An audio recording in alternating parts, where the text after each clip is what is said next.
김동호. 소유가치와 존재가치를 균형 있게 대하라. 소유가치냐 존재가치냐. 사람의 행복과 성공은 가치 있는 것을 소유함으로 얻어지는 것이 아니라 자신의 존재가 가치 있는 존재가 될 때 얻어진다. 즉, 사람의 행복은 소유가치에 있는 것이 아니라 존재가치에 있다는 말이다. 미신적인 신앙의 목표는 소유가치를 높이는 데 있다. 그러나 기독교 신앙의 목표는 소유가치를 높이는 데 있지 않고 존재가치를 높이는 데 있다. 예수를 믿는다고 해서 소유가치가 높은 부자가 되는 것은 아니다. 예수를 믿어도 부자가 되지 않는 경우는 허다하다. 그러나 예수를 믿으면 존재가치가 높아진다. 하지만 예수를 믿으면서 막연히 미신적인 복에 욕심을 낸다든지 그것을 위해 기도하는 사람이 얼마나 많은가. 그것은 옳은 일이 아니다. 세상의 많은 사람들이 소유가치를 위해 존재가치를 팔며 살아간다.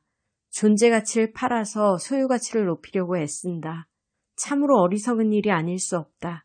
세상에 그렇게 바보 같은 일은 없다. 예수님은 마태복음 19장 16절 이하에서 어떻게 해야 영생을 얻을 수 있습니까? 라고 묻는 부자 청년에게 재산을 팔아 가난한 자에게 나누어 주고 너는 나를 쫓으라고 말씀하셨다. 우리는 이 말씀을 소유가치를 팔아 존재가치를 높이라는 말씀으로 해석할 수 있다. 기독교 신앙의 관심은 소유가 아니라 존재이다. 세상에는 소유가치는 높으나 존재가치는 낮은 사람들이 있다. 반대로 소유가치는 낮으나 존재가치는 높은 사람들도 있다. 만약 누가 정말 잘 사는 사람이냐고 묻는다면 의심할 여지 없이 소유가치는 낮으나 존재가치는 높은 사람이 잘 사는 사람이라고 말할 것이다. 또 둘 중 하나를 선택하라면 소유가치가 낮아 조금은 가난하게 세상에서 불편하게 살더라도 존재가치가 높은 삶을 선택해야 할 것이다. 함정을 조심하라. 여기에서 한 번 더 생각하고 넘어가야 할 매우 중요한 문제가 있다. 그것은 이런 생각을 하는 사람들이 쉽게 빠지는 함정에 대한 것이다. 그들은 소유가치가 높은 사람을 무조건 존재가치가 낮은 사람이라고 생각해서 존재가치가 높은 사람이 되려면 소유가치가 낮은 사람이 되어야 한다는 편견에 사로잡히기 쉽다. 그러나 사실은 그렇지 않다. 소유가치는 높은데 존재가치가 낮은 것이 문제이지 무조건 소유가치가 높은 것은 문제되는 것이 아니다. 소유가치도 높고 존재가치도 높다면 그 사람의 부에 대한 부정적인 생각을 가질 이유가 없다. 또한 얼마든지 소유가치도 높고 존재가치도 높을 수 있다는 점을 인정해야만 한다. 소유가치가 높으면 무조건 존재가치가 낮아진다는 생각은 매우 위험하다. 소유가치는 존재가치와 비교할 때 그 가치가 낮은 것이지 소유가치 자체가 무가치하고 약한 것은 아니다. 그러므로 소유가치를 무조건 선으로 보는 것도 어리석지만 무조건 악으로 보는 것도 그에 못지않게 어리석은 생각이라는 것을 알아야 한다.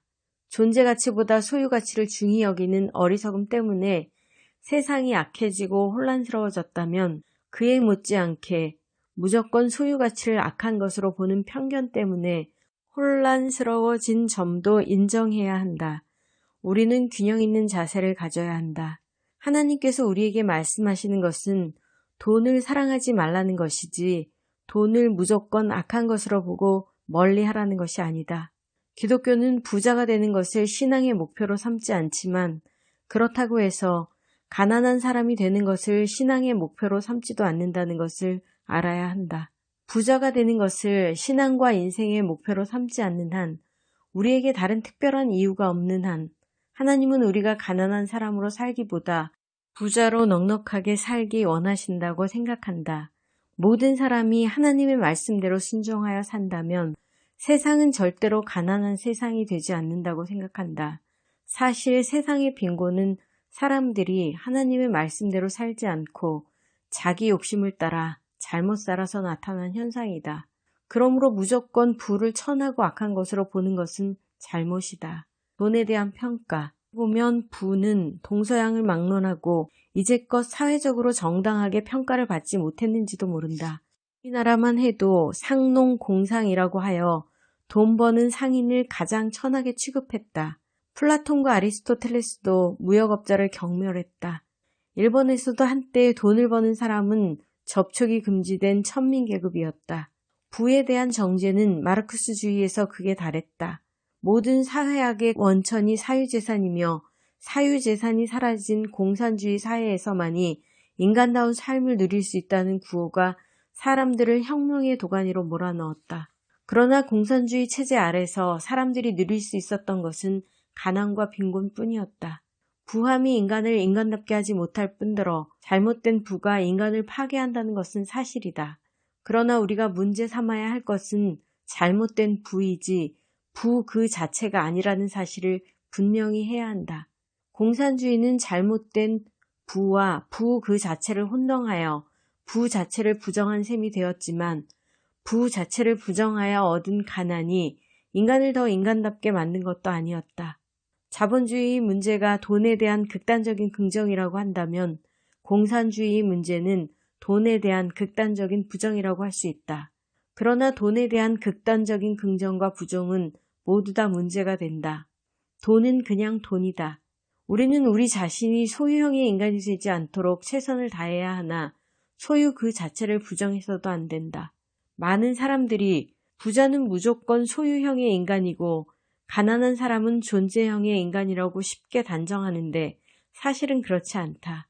사실 소유형의 인간과 소유는 직접적인 관계가 없다. 많은 것을 소유한 부자 가운데도 얼마든지 존재형의 인간이 있을 수 있다.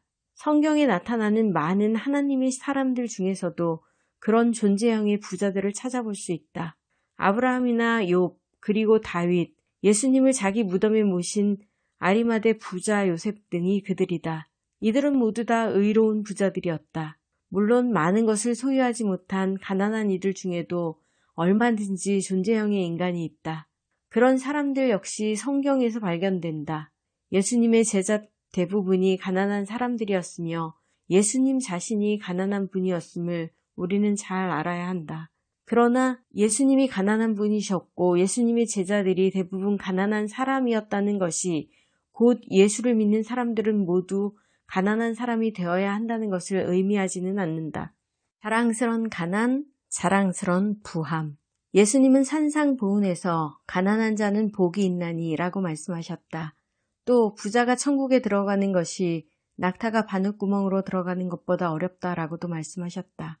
그렇다면 예수님은 무조건 가난한 자를 사랑하시고 싫어하신 것일까? 기독교에서 부함은 무조건 악한 것이고 가난함은 무조건 선한 것인가? 하나님 나라에 들어가기 위해서는 우리 모두 무조건 부함을 부인하고 가난한 사람이 되어야만 하는 것인가? 나는 예수님이 말씀하신 가난과 부함이란 그렇게 단순한 의미의 가난과 부함이 아니라고 생각한다. 가난에는 크게 두 종류의 가난이 있을 수 있다. 그것은 자랑스러운 가난과 부끄러운 가난이다. 나는 가난 자체가 무조건 부끄러운 것이라고 생각하지 않는다. 그러나 반대로 가난 자체가 무조건 자랑스러운 것이라고도 생각하지 않는다. 그것은 부함도 마찬가지다. 부함에도 크게 두 종류의 부함이 있다. 그것은 부끄러운 부함과 자랑스러운 부함이다. 나는 부함 그 자체가 자랑스럽다고 생각하지 않는다. 그러나 그렇다고 무조건 부함이 부끄러운 것이라고도 생각하지 않는다. 그렇다면 과연 예수님이 말씀하신 가난과 부함의 진정한 의미는 무엇일까? 예수님이 말씀하신 가난과 부함을 이해하기 위해 우리는 에리히 프롬의 소유냐 삶이냐라는 책에 주목할 필요가 있다. 프롬은 그의 책 소유냐 삶이냐에서 인간을 크게 두 종류로 구분하고 있다. 바로 소유형 인간과 존재형의 인간이다. 소유형의 인간은 삶의 의미와 목적을 소유하는 데 두고 사는 사람이고 존재형의 인간은 삶의 의미와 목적을 인간답게 존재하는 데 두고 사는 사람을 의미한다. 우리가 여기서 유의해야 할 것이 하나 있다. 그것은 단지 많은 것을 소유하고 있는 사람이라고 해서 그가 다 소유형의 인간은 아니라는 것이다. 그럴 수도 있고 그렇지 않을 수도 있다. 반대로 단지 많은 것을 소유하고 있지 않다고 해서 그가 무조건 존재형의 인간이 되는 것도 아니다. 얼마든지 그럴 수도 있고 그렇지 않을 수도 있다. 부자지만 존재형의 인간, 부자 중에 소유형의 인간이 많은 것은 사실이다. 그러나 모두가 다 그런 것은 아니다. 많은 것을 소유한 부자 중에도 삶의 의미와 목적을 존재해 두고 사는 사람을 얼마든지 찾을 수 있다. 대표적인 예로 들 수 있는 사람이 욥이다. 욥은 소유가 많은 부자였으나 삶의 의미와 목적을 단지 소유에만 두고 사는 소유형의 인간은 아니었다. 사탄이 하나님 앞에 나왔을 때 하나님은 사탄 앞에서 욥을 자랑하셨다. 세상에 그렇게 순전하고 의로운 사람이 없다고 하셨다. 그러자 사탄은 하나님의 칭찬에 이의를 제기한다. 욥이 그렇게 보이는 것은 그가 순전하고 의로운 사람이기 때문이 아니라 하나님께서 그 모든 소유물을 산울로 둘러주시다시피 하셨기 때문이라는 것이다. 다시 말해서 하나님을 위해서 그러는 것이 아니라 소유 때문에 그런다는 것이다. 사탄은 욥을 전형적인 소유형의 인간으로 매도하였다. 그러나 하나님은 욥이 그런 사람이 아니라고 변호하셨다. 그가 많은 것을 소유한 부자임에 틀림없지만 그 때문에 선한 척, 의로운 척하는 사람이 아니라 본래 하나님을 사랑하고 의지하는 사람이기 때문에 그런다는 것이다. 다시 말해 하나님은 욥을 존재형의 인간이라고 말씀하신다. 사탄은 욥을 소유형의 인간이라고 하였고 하나님은 욥을 존재형의 인간이라고 하셨다. 그것을 놓고 하나님과 사탄 사이에 논쟁이 벌어졌다. 결국 욥이 어떤 사람인지 입증할 필요가 생겼고 그것을 입증하기 위해 자연스럽게 시험이 주어졌다. 그가 과연 사탄이 이야기하는 소유형의 인간인지 아니면 하나님이 말씀하시는 존재형의 인간인지는 그가 가진 소유를 없애보면 알 수 있는 일이었다. 결국 욥에게 시험이 닥쳐왔다. 엄청난 소유를 가졌던 욥이 하루아침에 알거지가 되고 말았다. 그는 세상적으로 대단한 사람에서 하루아침에 아무것도 아닌 사람으로 전락하고 말았다. 많은 것을 소유했던 사람에서 아무것도 없는 사람이 되고 말았다. 욥이 만일 사탄의 주장처럼 삶의 의미와 목적을 소유에만 두고 산 사람이라면 그는 자기 아내의 말대로 하나님을 욕하고 죽었을 것이다. 자신의 소유와 함께 무너지고 말았을 것이다. 그러나 욥은 그렇지 않았다. 욥은 하나님의 생각과 같이 존재형이 그는 주신 자도 여호와시요 취하신 자도 여호와이시오니 여호와의 이름이 찬송을 받으실지니이다 라고 고백함으로써 하나님께 영광을 돌렸다. 그야말로 인간이 하나님께 돌릴 수 있는 최고의 영광을 하나님께 돌린 것이다. 욥은 세상이 무너질 때 세상과 함께 무너지지 않았다. 삶의 의미와 목적을 세상에 두지 않았기 때문이다. 그는 세상과 소유를 의지하고 사는 사람이 아니었다.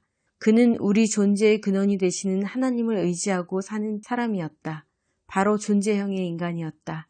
하나님은 욥이 시험에 승리한 이후 갑절의 소유로 축복해 주셨다. 하나님은 승리한 욥을 가난한 사람으로 버려두지 않으셨다. 끝까지 욥이 가난한 사람으로 인생을 마쳤다 해도 크게 문제될 것은 없었다. 그러나 하나님은 욥을 그렇게 두지 않으시고 갑절로 부욕해 주셨다.